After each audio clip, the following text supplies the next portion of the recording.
Welcome to The Anomaly, the contradistinct, uncensored, unmonetizable, and deemed unwatchable by the mainstream masses. We are the ones they cannot control and attempt to hold back, but together we form revolution. The Ramborgia. Welcome to John Rambo Presents the show, Stay Ballsy. Don't take any shit from anyone.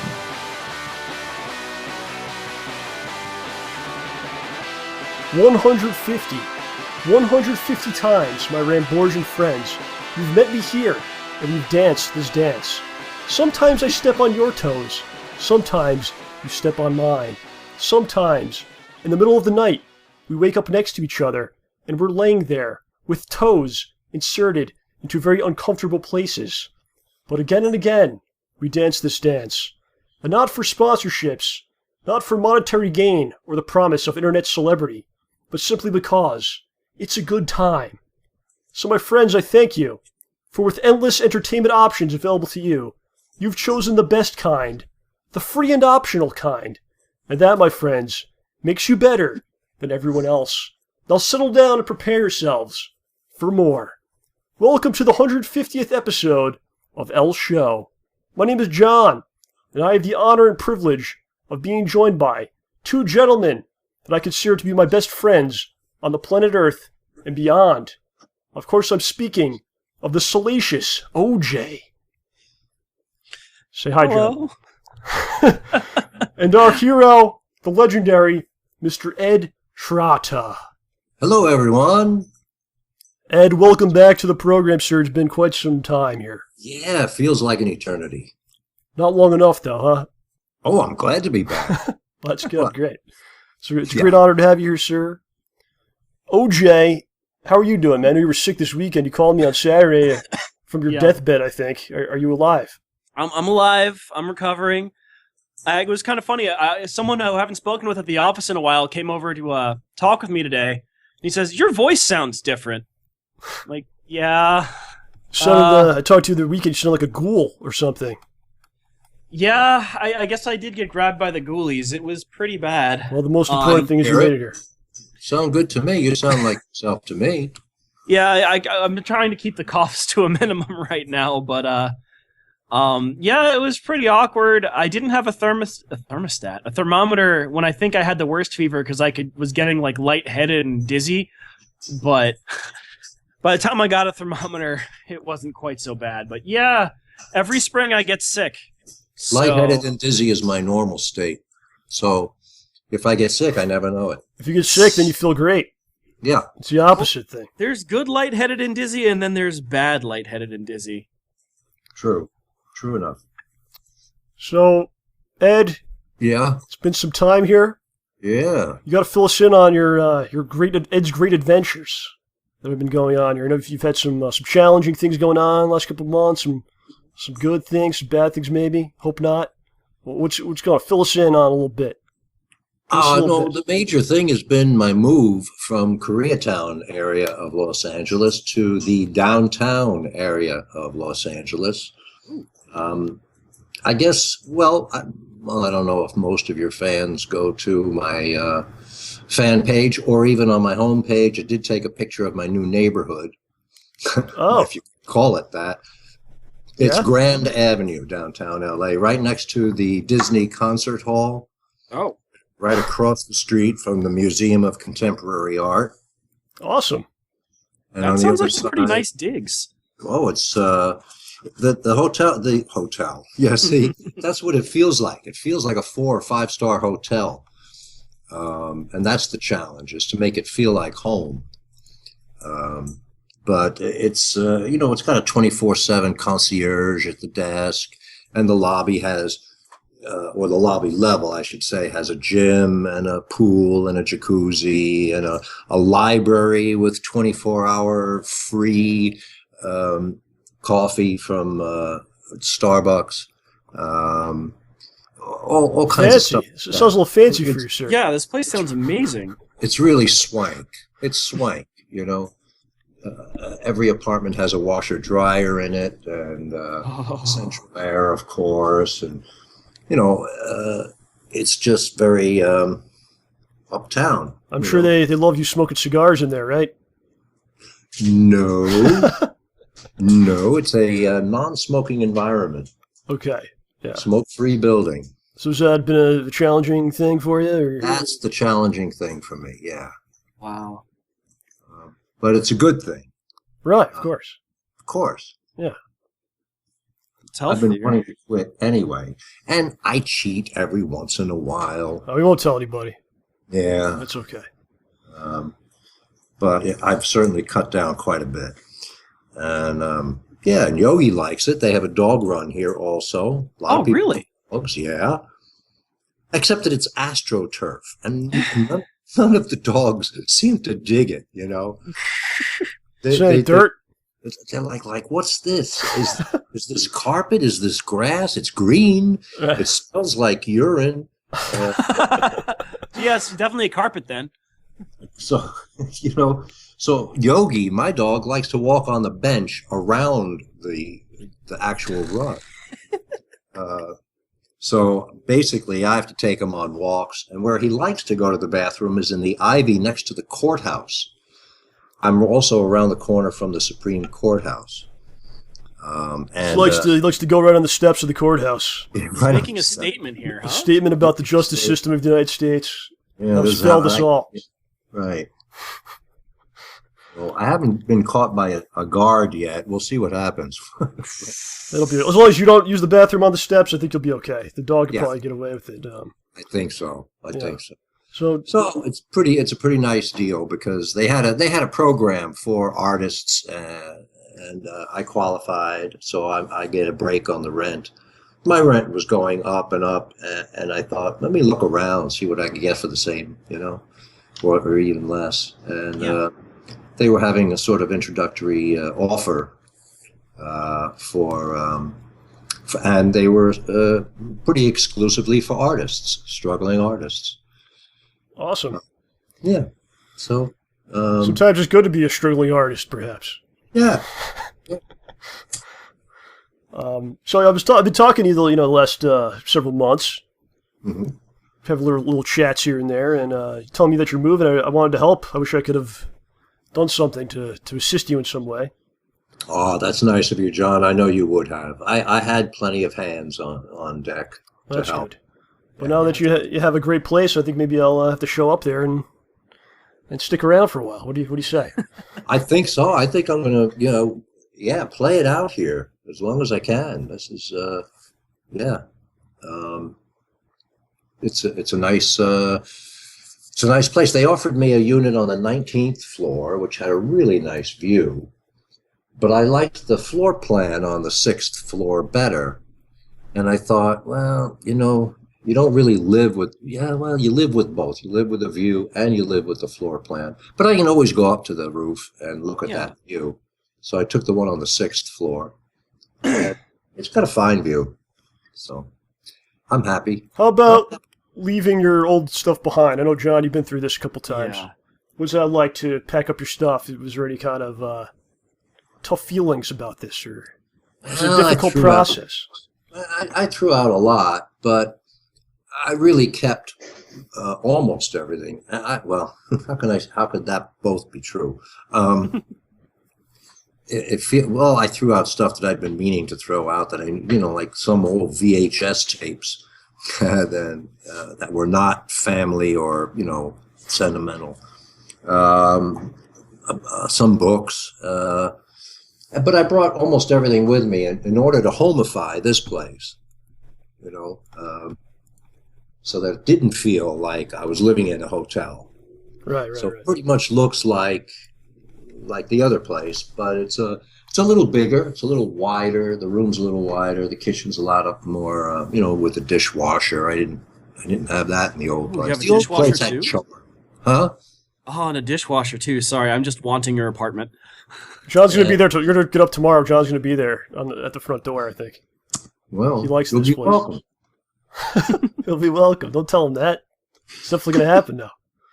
But I need him here. I need John. Doesn't come with keys. That's one of the weirdest things. What do you do? Wait, what?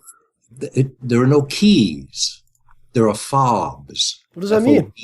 fob. A fob is like a disc with your identity embedded in it. So that, like, when you to get in, it says, "Please identify yourself." You press this fob to a screen, and it opens the door. You go to the elevator, and it says, "Identify yourself." You press the fob to it, and it takes you to your floor. It knows your floor. It's the future. Yeah. It's creepy, but I mean, it's cool, but it's kind of like weird. It's so weird. There's just keys are always just such a thing. Yeah, I know. Yeah, I think it's a little weird too, a little creepy. Like those elevators are just a little too smart. They know everything. They know all your information off this fob. Wait, yeah, seriously, like, do you get in the elevator and then it starts taking you to your floor without you doing anything? Right. There are no buttons in the elevators. Then, weird. How do you go up to, like, a different floor? You can't. Then? You have no business there. You're not supposed to go there. That's right. I can go to the lobby, the 6th floor, and the penthouse. The roof penthouse has, you know, like a big barbecue pit and a billiards room, and, you know, they rent it for parties. And I'm going to try to get on some kind of entertainment list, see if somebody wants an entertainer for their party. That lives in, you know? Ooh. Yeah, that would be cool. So, Ed, short commute. Moving around, you've done this several times in your existence here. Moving? Yeah. Yeah. What was like the first big move you did in your life here? In my life? Well, the first big move in my life was moving to college, I guess. And then after that, you went into the city. Is that what happened? And the dorm room at college was 3 guys in one room on a triple bunk. A triple bunk. Who was on the top? The senior. The sophomore was on the bottom. I was in the middle bunk. Wow. Well, was that okay? Did it smell in there? Okay. Well, you know, it's a little. I didn't stay there very long. I just stayed there I was there for maybe 2 months, and I found a place off campus that was my own room, and that was my first own room at home. Growing up, I never had my own room. Oh, wow. Because there were 5 of us in 2 bedrooms, and it was my mom and dad in one and my sisters in the other. So I either slept, you know, when I was really little in the crib or in a day bed. And then when I got too old to sleep in my sister's room, I slept on a day bed in my parents' room or on the couch in the living room. So I was really happy to get to college and just to get my own space. I was going to ask if that was a tough thing to leave your home and go somewhere else, but sounds good. Yeah. Oh, it's great. Yeah. I was anxious to get out of the city. I moved from New York to New Hampshire when I went to college. Oh. And then back to the city. And you're on your own at this point, or did you go back with the folks? I went back to Manhattan and found a share on the Upper West Side, and I got some work right away. I got into Godspell and started touring, and that was it, off to the races. And then I was off. You know, that's what happens when you're an actor in New York. Is you get a show. It's usually on the road, or on Broadway, and so I spent a lot of time just like headquartered in New York, but seeing the country. Wow. A nice way to see the country. Yeah, no kidding. Come in with a hit show, and you know, you're the life of the party. Life on the road. Life on the road. Did you have like a tour bus or? No, we were national tour, so it was a jet. Wow! Whoa, dang! Look at this guy. You know, we'd fly a jet to Cleveland and stay there for a month, and we'd take a jet to Cincinnati and stay there for a month. Play basically a month in all these different cities. You'd go out for 7-8 months at a time. And you just go nuts in the city because you know you're leaving anyway. Mm-hmm. Just do a lot of damage and move on. Right. Well, the Great Chicago Fire and... Whoa. Okay, allegedly. sorry, that's awful. Allegedly, okay? I'm sorry. So, that was bad. So then you got back to... You did this for a number of years, I assume, and then you went to L.A. Yeah. It was about 20 years that I was headquartered in New York, and every time I got back from a tour, I had to find a new apartment. And so right out of college, and then you get to 20 years on the show. On the road, yeah, On the or road. on Broadway. You know, Equus I did on Broadway for a couple of years, Right. and then I went on the road with Sweet Bird of Youth with Lauren Bacall, and that was supposed to be going to Broadway, but we closed at the Amundsen Theater in L.A., which is also like 2 doors down from me now. Full So circle. it feels like a full circle deal, you know. And we closed here instead of going on to San Francisco and Dallas and then Broadway. We closed here because this show really wasn't very good. And I decided to stick around for pilot season, intending just to stay for a couple of months. But that was 25 years ago. Wow. Yeah. What were your impressions going to L.A. for the first time? Did you fall in love with the place, the weather, the ladies? I don't know. Anything about it, or just it was more of a business decision? It was a business decision, really. I mean, I did like the weather. That's, you know, that's what LA has going for it. But I also do get tired of the lack of change of seasons. Mm. You know, it's just very subtle. And as far as I'm concerned, the ocean is still on the wrong side of the street. Yeah. But the flora and fauna are different, and it's just another big suburb, LA. And that's another reason for moving downtown from Koreatown, is that Koreatown's sort of a suburb too. And I was born in Manhattan, so I'm kind of a city boy at heart. You're right in the action now, where you belong. Yeah. And so it's good. It's good.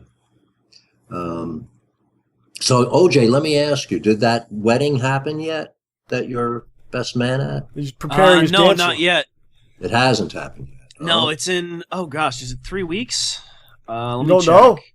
1, 2, 3, 4, 5 weeks. 5 weeks. Oh, you got plenty of time to learn to dance. Yeah, I'm trying. Ed, you've taken dancing before, or have you? Have you studied? Yeah. Oh, yeah. I studied modern dance and medieval dance. Medieval dance. What is this? Whoa. Dance, yeah. Medieval dance isn't really dancing. I mean, it's releve and plie and bowing, and it's more like pageantry, you know, like formations. If anything, it reminds me of disco. Huh. What? In a way. Think of ancient disco, because everybody doing kind of the same steps. Yeah, kind of like attacks and movements and right. Hmm? Yeah, you're all kind of like everyone kind of does the same things. Yeah, everybody's doing the same thing. Synchronized. Right, it's synchronized, walking and bowing and dancing. In modern dance, it was serious stuff. That was for just good physical conditioning. But I didn't take jazz and tap, which are the popular showbiz styles of dance, because I didn't want to do musicals. I wanted to do classics and innovative stuff. Real stuff. Yeah. But the first show I got into was Godspell, which was a musical. Funny how it works out, huh? Yeah, right. John, you're taking the foxtrot. Have you ever done this, Ed? The foxtrot. What is that exactly? Foxtrot. Yeah, I remember doing a foxtrot at one of my sister's weddings. Really? Yeah. Of course, I remember the twist was popular during one of my sister's weddings. I think it was Steffi's wedding. The chubby checker twist, or Yeah, oh, yeah. right. Come on, let's twist again like we did last summer. That was a hit. 60-something when someone was getting. He was in The Day the Music Died, or was he in the plane crash? Oh, Maybe I'm remembering wrong. I don't know. But, who was in the plane crash? Chubby Checker? Yeah, was he in the plane crash? No. No? Okay. No. That didn't happen. I'm confused. No, I met Chubby Checker in Buffalo, New York. I was doing Buffalo? Oliver Twist. Ah, you see? Twist. Yeah. It's all about twisting There you with this go. guy. I was doing Oliver Twist, and Chubby Checker was appearing at a lounge. He was kind of past his popularity, and he hit on the girl that I brought. Wow. Yeah. and I said, "No, Veronica, you're not going backstage. You're not doing the twisted chubby checker. How many times I got to tell you? It's not happening. Chubby check her out. Chubby check her out." Do you feel that the dancing helps in the acting? Is it kind of married to it in a way? Not really. I mean, I also took mime. Wow, you did everything. And that's been useful. Oh yeah, I took all, and stage combat. That was very useful. Does the dancing help though? Doesn't help the acting, or just? It's nice for stage coordination. That's why I took the modern dance, was just to be graceful, to grace of movement. That's all. We're gonna have to go. We're gonna have to go to L.A. and then we're gonna have to have OJ versus Ed in a dance-off. Since both you guys are the dancers now. I am so bad at dancing. Don't even. You're a dancing fool. Emphasis on the fool part. Dancing fool. Oh my gosh! No, the other weekend they had their disco party, and they had everybody doing the hustle. And the hustle, yeah. They had us doing like the line dance version at one point, and then just like there were a few steps that they had taught us. So I was dancing with somebody, and I was like, okay, I'm gonna do the stuff that they taught us. And then she started doing something like that was really close, but not quite it. So I'm like, I guess I just roll with this. So I was just kind of spinning around in circles, like, I'm not quite doing this right, and I hope nobody notices. Oh gosh, don't get dizzy. Don't. It was the Big Bopper was in the plane crash. Yeah. As a correction from my earlier story. Correct. Chantilly lace with a pretty face and a ponytail hanging down, wiggling and walk and a giggle when they talk. Lord makes the world go round, round, round the rain. That's the Big Bopper. Yeah, that's right. Yeah. He was like a DJ or something. Well, John or DJ. I mean OJ, not DJ. OC, Orange County. That's OJ's next thing. Is after the dance, he's become a DJ. DJ OJ. GOJ. That's right. Yeah. There is another little-known kind of requirement of the best man, and that is to talk the groom out of the wedding. Yeah, John. I don't know if you ever heard that. Have you ever heard that? Yeah. No, but if I do that, I do know that I will be murdered, not by the bride, but by the maid of honor. Ah, okay. I've had to recently do that for OJ, actually.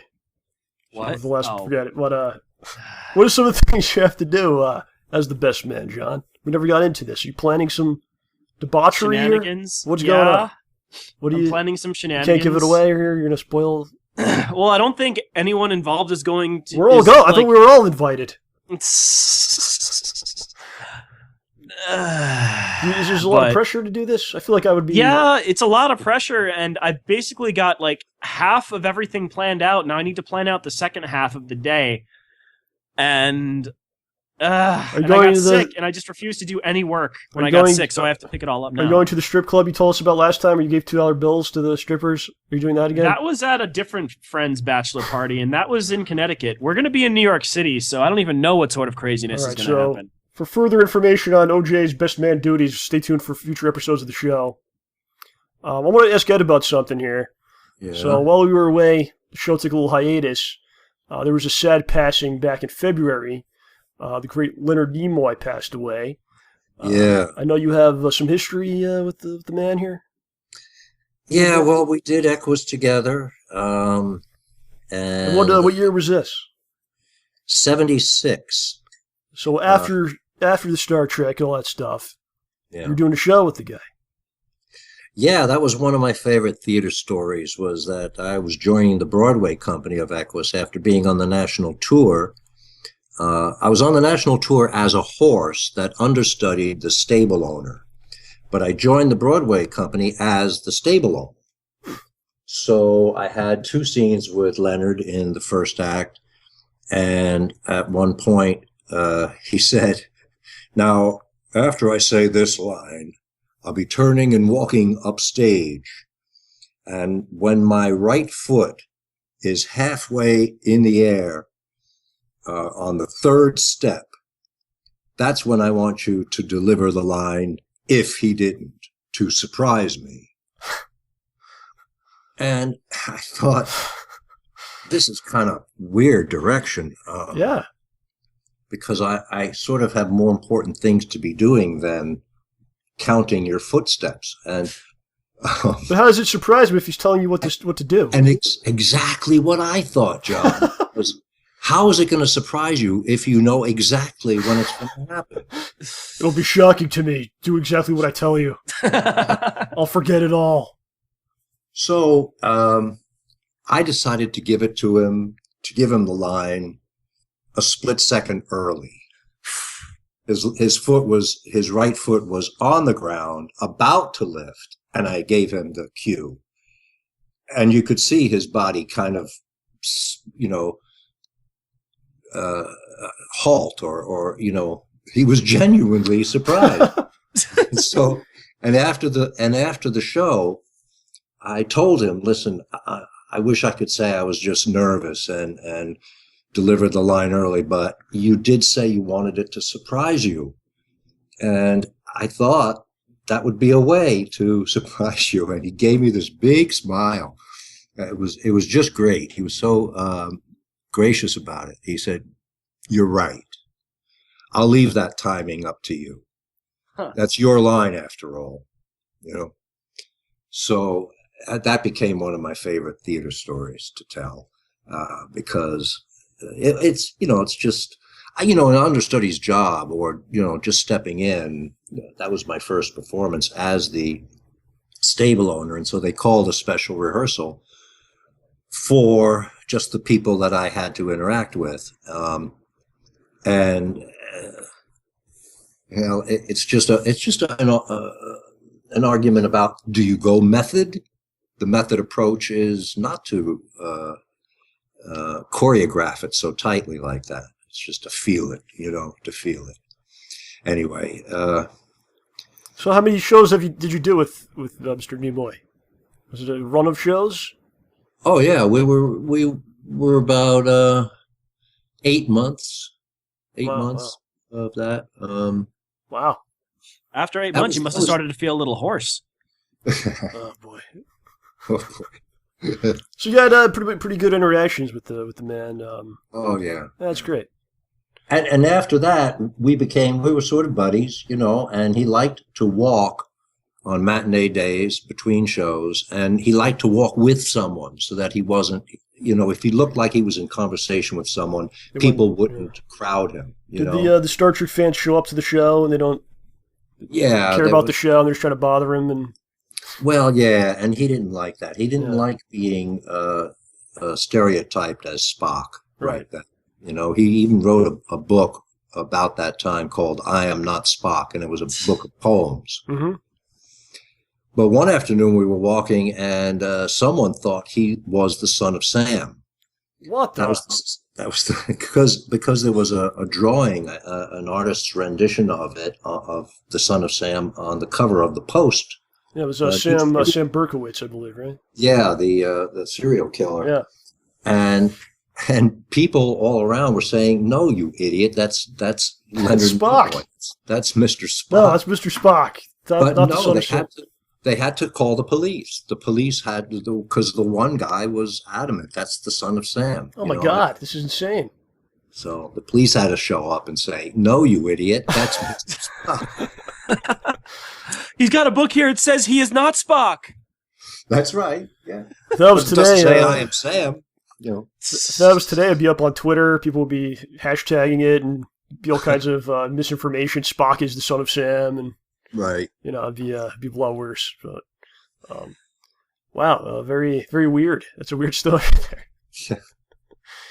So you were in New York during that Summer of Sam. Yeah, Summer of Sam. Was there a blackout or something also that summer? Was it the same year? There was like a blackout and some rioting, and then there was also the Son of Sam, which I can't even say for some reason.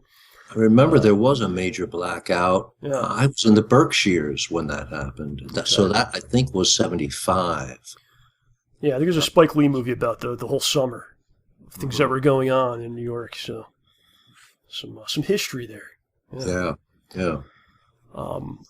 Did you guys see, either one of you see, there's a couple trailers came out this week that were much talked about. We had the Batman v Superman trailer, which is a strange title. It seems like a court case or something, right? Yeah. Batman v Superman. And we also had Star Wars, the new Star Wars movie, which is coming out on Christmas. Did you guys see any of this? Anybody? The trailers? Yes. I avoid trailers. No, I saw the trailer for the Avengers. Oh, okay. That's coming in a couple weeks. Couldn't really help that trailer. But I didn't see Batman versus... Batman v Superman.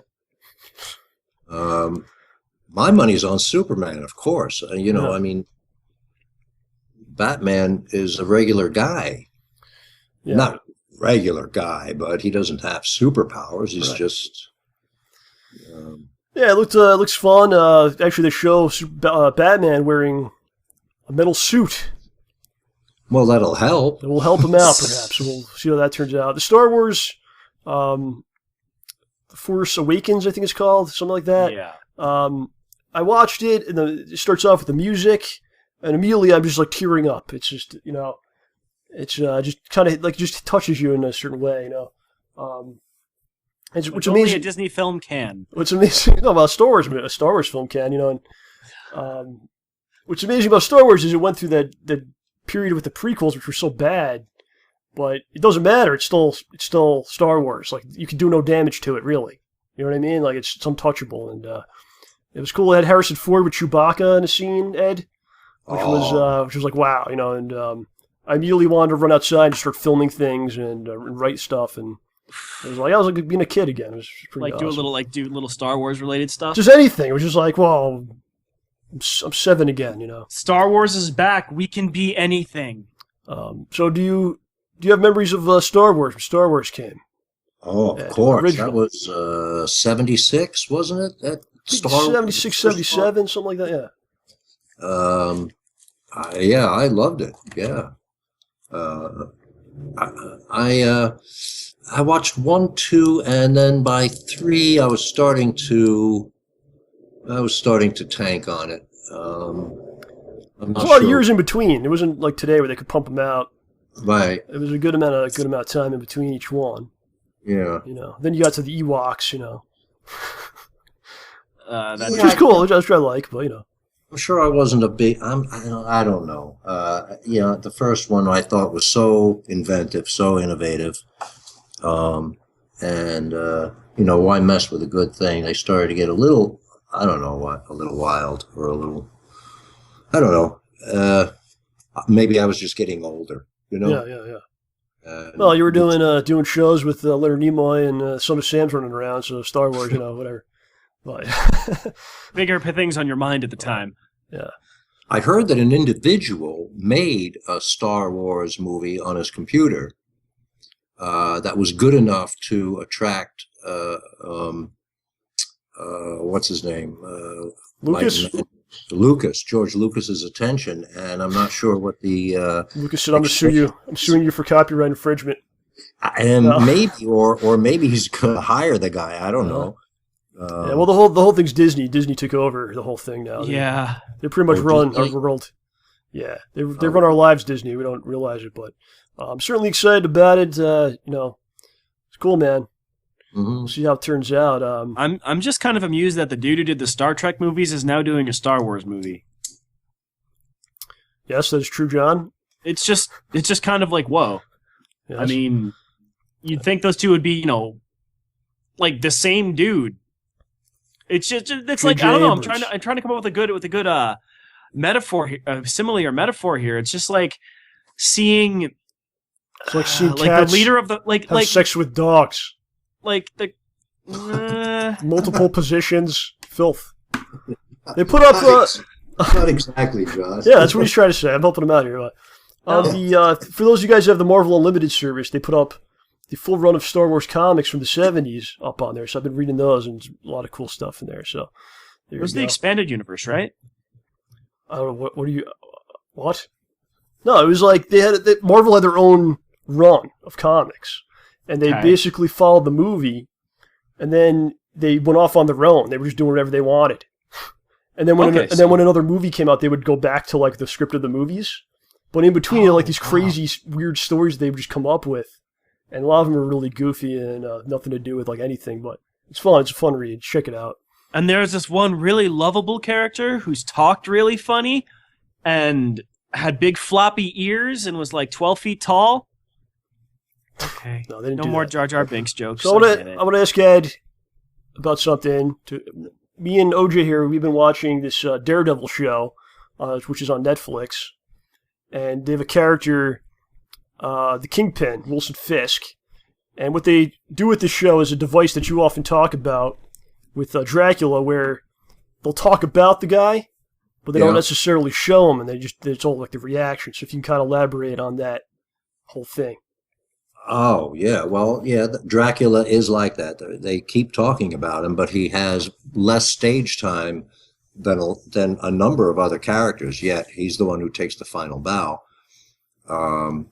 In fact, I did a movie in 2000 called Soul Keeper. That's how it was released. It was originally called The Chosen Ones, turned into The Soul Keeper, and you know about it because you lifted that part from it. I actually own it. You can get it on Amazon. We talked about it on this program before. It's the one where it's the one where you shoot yourself in the head, I think.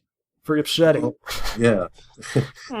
And I didn't have a lot of time on that, but I was the major bad guy. But he would morph into other things, and so it was me, but it wasn't really me on set, if you know what I mean. So. And they've been running that movie since. I haven't gotten residuals from that for 6 years. They have a lawyer on it to see that it is being exploited. Oh, really? So they're running this thing and then no one's getting paid. Right. They're running it on Sci-Fi and on various channels, and none of us have gotten residuals for a number of years. Ouch. Yeah, it's definitely a fun movie. If you guys, I got it for like $6 off Amazon.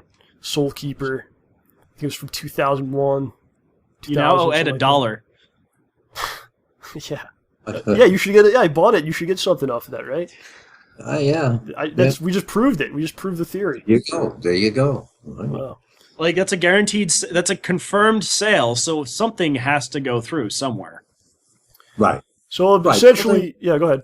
Everything has a barcode. Every commercial, every movie has like a barcode on it, and it gets, every time it plays, it's beeped, and electronically the monies get sent out. But this movie got bought out. The production company 123 folded, and some company bought it called, I think, First View, and they have some kind of, I don't know how they've avoided that barcode thing, but. My union has a big issue with them because they've done this with other things.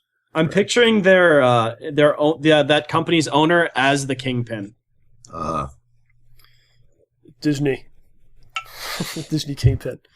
So essentially what's going on here is if you could talk up a character to make him seem bigger than he ever would be by showing him or having him do stuff. You talk about how evil he is or great he is or whatever, and it's almost more effective. Yeah, it is, because it puts more of the burden on the viewer's imagination. Right. So they can be more powerful. I found that with Dracula, the less I did, the more powerful I became. I told you that was a lesson in not taking power, but being given power. Right. But you got to have the right. You have to have the right, people around you to help you out, put you over. Oh yeah. If they're not going to sell your stuff, then it's not going to work.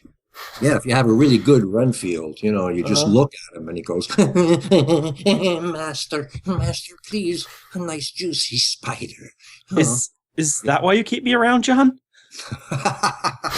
To feed you spiders, yes. You remove all the spiders from my editing station. I don't know. So you do get residuals, though, for various stuff. I know you get, like, for instance, Liar Liar's on all the time. They send you checks for this? Liar Liar airs enough that it's probably, it still plays, it still rents. It's a lot of people's favorites. So I only did a day and a half on it, and I just have 2 lines. Yeah, but I see it all the time. I always, if I ever see the movie on, I'll watch until your part. Then I turn it off right away when you're done. Oh, that's not worth watching for the. Oh, it is for me. To see me do that. It is for me. You told me Michael Keaton was supposed to be that character that you played or something? Is it? Well, that's who the writers kind of had in mind. For Jim Carrey's character. Yeah. Okay. Yeah. And for my money, I think Michael Keaton would have made it a better movie. Maybe not as popular because people really like Jim Carrey's over-the-top kind of antics, you know. Well, it became a kids' movie with Jim Carrey, I think, and it has the kid in it. Mm-hmm. So it became more of a kids' movie. Right? It's probably one of the cleaner movies he's been in, Jim Carrey. Yeah. So that's kind of what it became. Speaking of Michael Keaton, everything's kind of flowing together here. Birdman won the Oscar, I believe, for Best Picture. Yeah. Did you see the movie? I did. I thought it was wonderful. Yeah. Yeah, it was definitely good. I still haven't seen that yet. Yeah, I recommend checking it out if anybody. Just the way it's filmed is really interesting. If you don't like the movie, whatever, but just the way it was put together is really amazing. Like every scene kind of flows into the next one and follows one weird. character go somewhere else into another scene. It's almost kind of like a reality show type of thing, but not. I don't know. That's probably not the best way of putting it. Do they do the hall walking like they do in the West Wing and Newsroom? It's a little bit. It's kind of like 2 characters are in a scene together. One character leaves. They'll follow that guy to the next room where he's having another scene with another group of characters. You know, so it's like it's just constantly flowing into the next thing. So it's unique for sure, and it won an Oscar. So. Saying something, but the subject matter was close to the bone for me. Right? Yeah, I was going to ask you that because it's an actor past his prime or one who's known for a particular role. Mm-hmm. Everywhere he goes, it's like set that free again. But no, he resists. He wants to do something important. Right.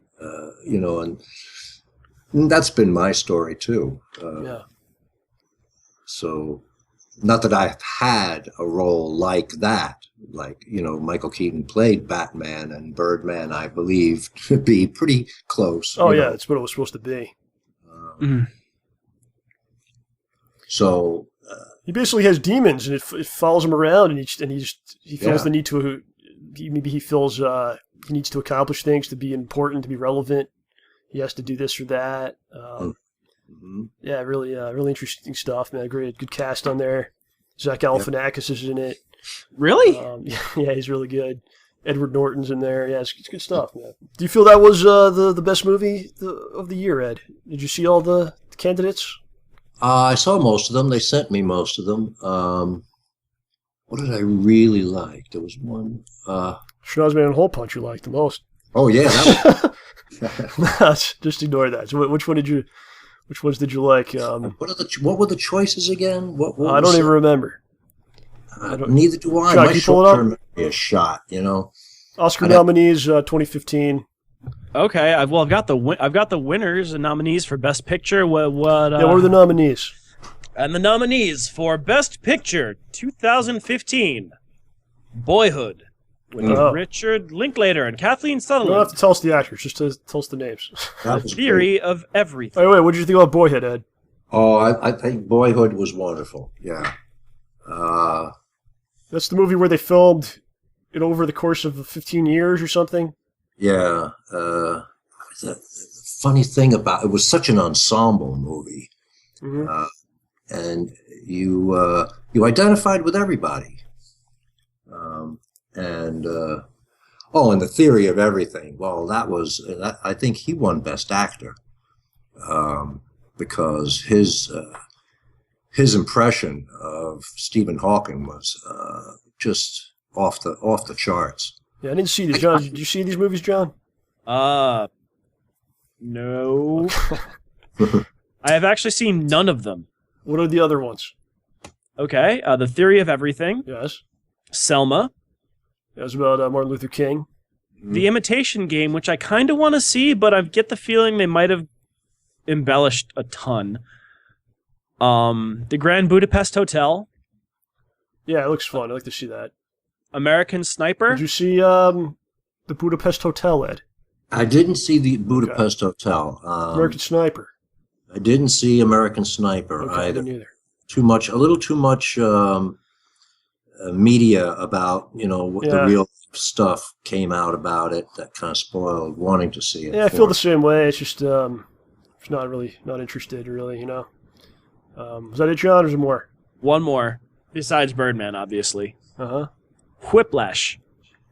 Whiplash. No, I do recommend The Imitation Game. That was a beautiful movie too. Yeah, I mean, poor Alan Turing, man. Yeah, the personal story as well as the science of it all was really gripping, really fascinating. All right, fair enough. Yeah, there's the Oscars. There you go, everybody. I'm glad we got that out there. Yeah, got that over with.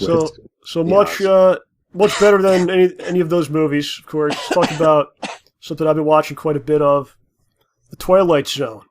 I've been watching it. A lot of the episodes are up on YouTube. You can watch. I've been watching it on Netflix. They have all of the seasons except for season 4. They do not have at all. Why? Season 4, they went to 1-hour episodes. Did you know this? And then they went back to half-hour for season 5. So, for whatever reason, Netflix is like, yeah, we're not going to carry the 1-hour Twilight Zones. I see. Okay, well, you probably need Dropbox to watch an hour's worth. Maybe. So the show ran from 1959 to 1964. Incredible stuff. And reading about it, was not a huge hit. It was on CBS. It was not a huge hit ratings-wise, but... Really? Yeah, but they won a lot of awards, and a lot of people talked about it, but did not have huge ratings, and the network would constantly try to mess with it. I think that would ultimately what upset Rod Serling and led to its perhaps early departure. But it's extremely ahead of its time, and you can watch this stuff now, and it holds up very well. And it does. And it's almost it almost adds another level of weirdness to it and uniqueness to it to watch it today. From another time. Yeah. Another time and another dimension.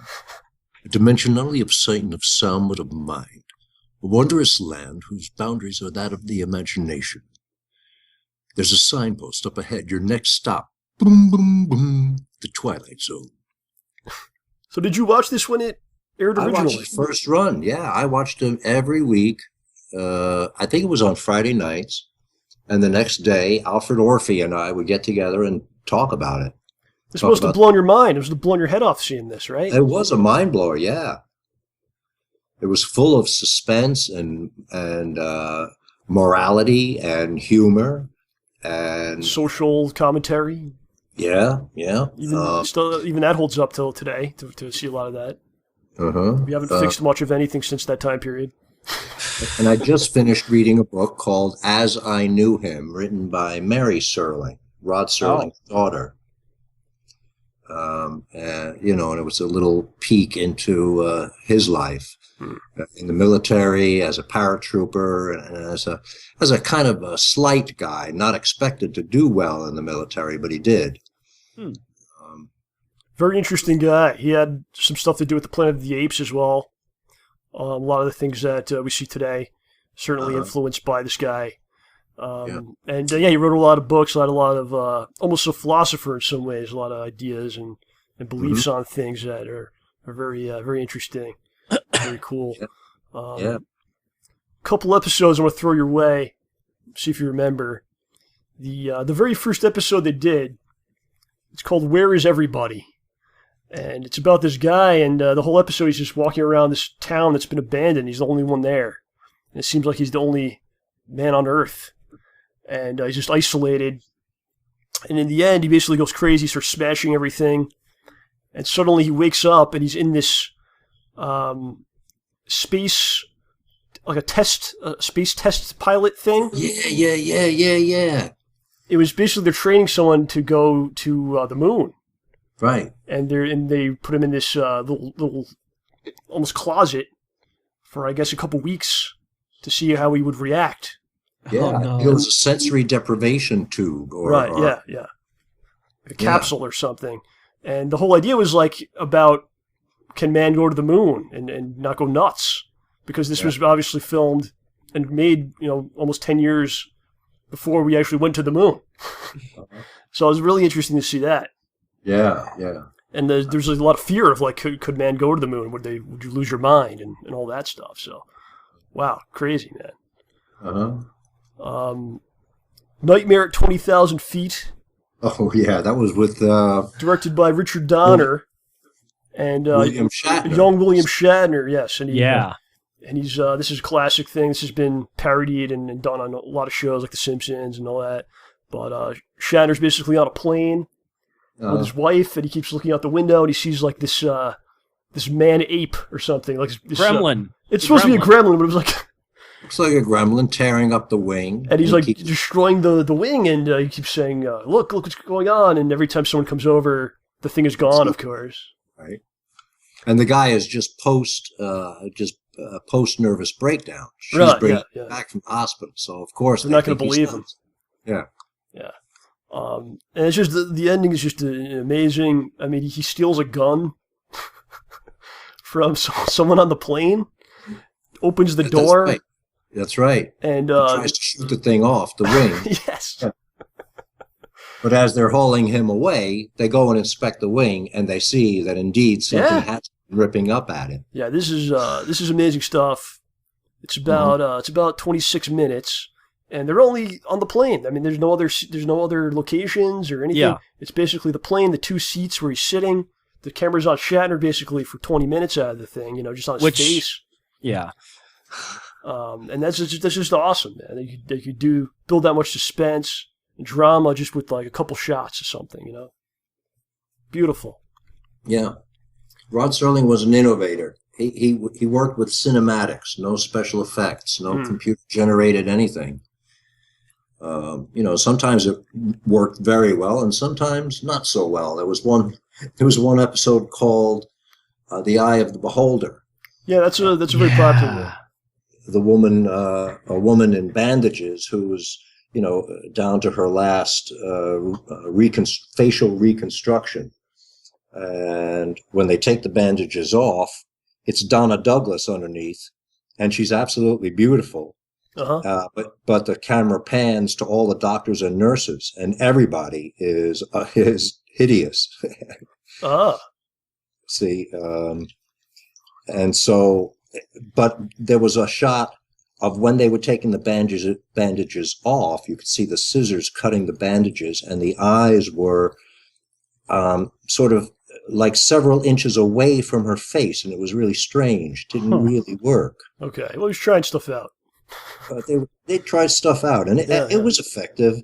But there was one called the Howling Man, where a guy takes refuge in a monastery, and he's told, just don't let that guy out of that cell. He's the devil. But the guy is howling and pleading, and eventually this guy takes the staff of truth, which is the only thing locking the devil in. He lifts it from the door, lets the devil out. And they had a scene where he just walked down the hallway, and every time he emerged from behind a pillar, he looked a little more like the devil.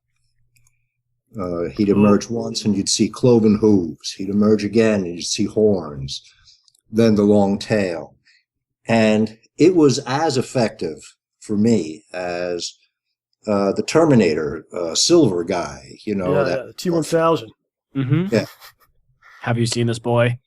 Yeah, so cinematics and creativity can do things sometimes just as well or better than computer generation. Something I find, the Twilight Zone stuff ages well, because it's not like that computer graphics or something. It's not like today's stuff. So you mentioned the T-1000, you watch that now, and you compare it to the modern CGI of today, and it's like, oh, it's dated. But the Twilight Zone actually holds up a lot better, I think. Here's one, John, I know you like this one. To Serve Man. Do you want to tell us about this? Do you remember? What, Do you me? know what? Yeah, John. Yeah. OJ. I mean, I know the basics of it. I'm just not very good at like giving a full description of the episode. Yeah, these aliens come to Earth and they have this book. It's just to serve man, and of course none of the humans can understand what it says. And they go, well, listen, this is a guide to help you, and this is, we can cure famines, and deserts can become fields of food, and they're like, okay, fine, and the government allows them to do whatever they want, and they actually do all this stuff, and they begin taking humans to their planet on the spaceship, and there's still a couple people that are trying to figure out what the book is about, or try to decipher it, and they eventually realize it's a cookbook, and to serve man is to serve man as a food, as a dinner. Yep. That's just awesome stuff. That's Rod Serling's humor. Time Enough at Last, Burgess Meredith. He loves books. He's obsessed with books. Yeah. You seen this? Yeah. That's another case of ironic humor. Do you remember his wife in this? His wife? Burgess Meredith's wife was so cruel to him. I know. Oh my God. Yeah, do this, do that, and all he wanted to do was read. She would actually cross out the words. She would go through his books and just X out the words. We couldn't read the books. You don't mess with books, man. Oh my God. And it was like an atom bomb goes off. He locked himself in this vault to read. And then he comes out, and you guys should check that one out. I don't want to spoil everything. One other one I want to mention, The Obsolete Man. Yes. Which is kind of like a 1984 vibe to it. Yeah. And then, we find you obsolete. Yeah, the government basically says, they bring you before them, and they go, what do you do? And he goes, I'm a librarian. He goes, well, we have no need for books today in our future, so you are now obsolete. We've sentenced you to death. And they decide who is obsolete. Yeah. Some social commentary with that, I think. Yeah, seriously. Wow. No, wait, wasn't there an episode about a really haughty guy who plays pool, like a pool shark? And then I know that one. Yeah. And he ends up getting challenged by... he challenges this guy who says, I'm the greatest pool player who ever lived. And they have this big, dramatic game, and he finally beats him. He challenges a guy that was dead. Yeah, a ghost. And the ghost appears before him, and he's like, fine, I'll play you, but if you lose, then I get your life, or you have to die or something, right? Yeah, so, the player wins, and... okay, now he's stuck playing whoever else wants to challenge the best pool player who ever lived. Yeah, and then he switches place with him. Mm-hmm. Yeah, pretty much forever. It's wild, man. Crazy stuff. There's nothing really like that these days, I think, No, there isn't, except Snosh Man and Hole Punch. It's like the Twilight Zone. You feel like you're in the Twilight Zone when you watch it, I think. Never know what's going to happen. Oh, yeah? Okay. Here's something I wanted to talk to you guys about. So, Ed, you've often mentioned people in the business get ripped off, get their ideas kind of stolen away from them. And you yourself have experienced this, right? You've had some scripts that kind of wound up being on TV, and you never got credit for it. Yeah, like a year later, I'd see something very similar airing, and it was, produced by the people we pitched it to. But it was titled something else, and I signed the Art Buchwald clause, which reads that we could have, between the time you submitted it and production, we could have come up with something similar or identical. So there's very little chance of going to court. Yeah. And I questioned that. I said, identical? Isn't that like imagining infinite number of monkeys with an infinite number of typewriters eventually coming up with Hamlet? Similar or identical? Yeah. Jeez. So, yeah, I've been ripped off a couple of times by shooting my mouth off about an idea I had, or submitting a script and then seeing the itty-bitty book light, or, little pieces of things that I'd send would show up on episodes. So I've been reading about two gentlemen that were screwed over probably more than anyone ever. These are the original creators of Superman. Jerry Siegel and Joe Shuster. This is insane stuff. So I'll give you a little backstory on this. So Siegel and Schuster, two guys they met in Cleveland. Schuster's originally from Toronto. He moved to Cleveland, and these guys met in like high school. And they created Superman, and the character of Superman, it's like an immigrant story, is what they pretty much created, because these guys, their parents were Jewish immigrants. So Superman's kind of like an immigrant, if you think about it, right? And the Clark Kent character came from Clark Gable and Kent Taylor, so they got the name. And Metropolis is actually modeled after Toronto, which I did not know, believe it or not. Huh. So they create this character in like 1933. They like amongst each other, they come up with this, and for 6 years they're trying to sell this to somebody or get someone to publish it. So eventually the company that becomes DC Comics goes, okay, we'll print it, and Action Comics #1 comes out in June 1938, right?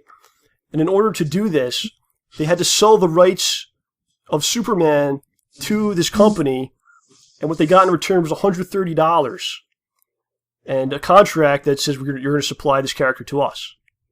So, John, $130 for Superman. Now, keep in mind, with inflation, that's probably about $137 now. So, okay, so it's 1938. They're making this comic for quite some time. And in 1946, these guys realized, like, wait a second, this is pretty valuable. Like, they're probably making a lot more off this character than we got in return. This is kind of a bad deal. So they put together a lawsuit, and they sued for they claim to be the real owners of Superman and Superboy, right? So they lose the Superman case completely. They say, no, you sold the rights to these guys. You have no right to it. But they won the Superboy lawsuit, right? Right. Now, they had spent so much in legal fees that these guys were broke, so they had to sell Superboy back to DC to get their money back. Oh, man. So now they basically have sued these companies, so no one wants to work with them anymore. They're blackballed from the whole industry, right? They're completely out of comics. If they're broke, they're nothing. Joel Shuster, he becomes a delivery man, just carrying packages around. Oh, boy. And one day he has to go to the DC offices to drop off a package. And he goes there, they escort him out. They throw him onto the street. Nice. So here's another story. So this is insane stuff. So I think it was in the 60s or the early 70s, maybe you know about this show. There was like a Superman show, like a Broadway show or some kind of show in New York about Superman. Right? It's like a live action thing. Oh, yeah? And so this guy Neil Adams, he's a famous comic artist, but he was kind of come up at this point. He became friends with these guys, and he asks Joel Shuster, he goes, what do you think about the Superman show? Did you see it? So Schuster's like, oh, it was great. The mayor was there. All these movie stars came to see the character that I created. It was great. So Neil Adams goes, well, what did you think of the actual show? So he goes, I can't afford a ticket to that. I couldn't go. Oh, dear.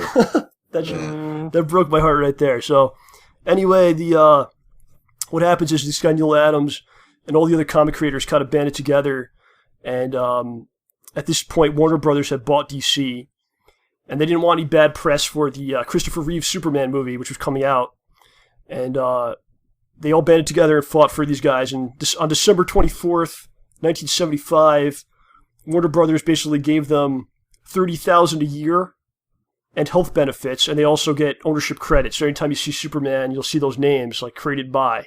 Oh, good. Well, they didn't really get what they deserved, really. But they didn't get what they deserved. I mean, they got something. They got something. But, I mean, can you imagine going through that? I mean, that's just... oh, my gosh. You didn't mention the George Reeves TV show version. Yeah, that might have played into why they initially had the lawsuit in 46. Because they probably saw, like, wait a second, like all this... That's when Warner Brothers took it over in order to produce that... well, I don't know if Warner Brothers was into television at the time. I don't know. But I know I was a fan of that show too. Oh yeah. Was that the live action black and white show, or was that the cartoon? It was black and white. Yeah. Okay, because there's a really old fashioned cartoon that I actually have that I found a collection of on DVD at some point. Uh-huh.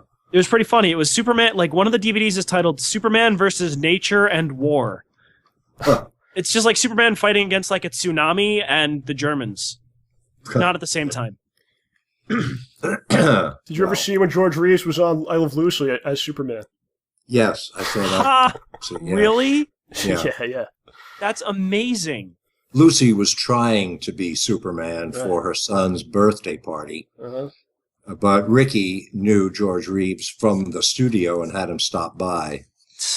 And of course, he rescued Lucy from the ledge outside, dressed up as Superman. Speaking of Dizzy Arnaz, I want to tie this all together.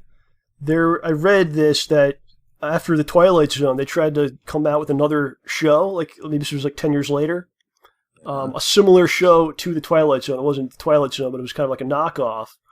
And they had Dizzy Arnaz in the Serling role as the host, as like the host of the show. Yeah, I don't think it lasted more than maybe a couple episodes, but I don't remember that at all. Yeah. I do remember Night Gallery that Rod Serling also hosted. Yeah, it was a little later on. I remember Outer Limits, which was also a sci-fi kind of knockoff of Twilight Zone, but there was never quite anything like the original Twilight Zone. From my mind. Not since. I mean, they tried to bring it back in the 80s. And those you can watch on. They're on YouTube. They're not very good. There's only that original. Just like Superman, probably the most important, one of the most important creations, I think, because all superheroes kind of came from that idea. Yeah, if we never had Superman. Yeah, if we never had Superman, we wouldn't have had such amazing films like Puma Man or anything. I imagine between you guys, you probably know your DC characters from your Marvel characters pretty well, don't you? Oh, yeah. Fairly. Like Batman is which? Oh, come on, Ed. The softball here? DC. Yes, DC. Yeah, the Flash? Yeah, it's all DC. DC, yep. What about Metal Men? Do you remember the Metal Men? I believe that'd be a DC, right? I think that was DC, but I'm not sure. I'm not sure about some of them myself. I remember the Segway. I think Spider-Man was one of the first Marvel. Yeah, it's all the Stan Lee characters, in the 60s. What about the Fantastic Four? Do you remember them? It's a Marvel, Ed. We're pretty deep into this stuff. It's almost a sickness. Metal Men are DC. Oh my gosh, I remember these guys. Mm-hmm. Yeah. Platinum and gold and lead and mercury. Yeah. Yeah.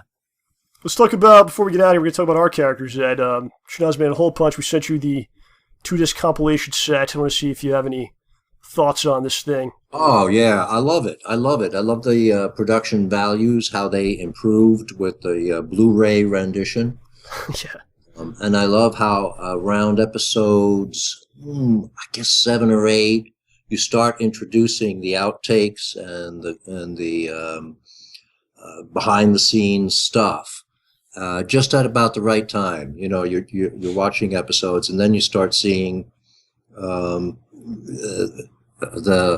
workings of, or the making of, in addition to the product. It's a must. It's a must for anyone who's followed it at all, to have it all, in order like that. Yeah, it's like basically everything that has to do with it is there in the set. Yeah, and the packaging is beautiful. The artwork, the graphics, it's a top of the line product. Oh, it's a great review. Thank you, sir. Thank you. It's pretty. Just send him a check. And it's pretty much like $1 an hour. Yeah, close to it. 13 hours and change for $20.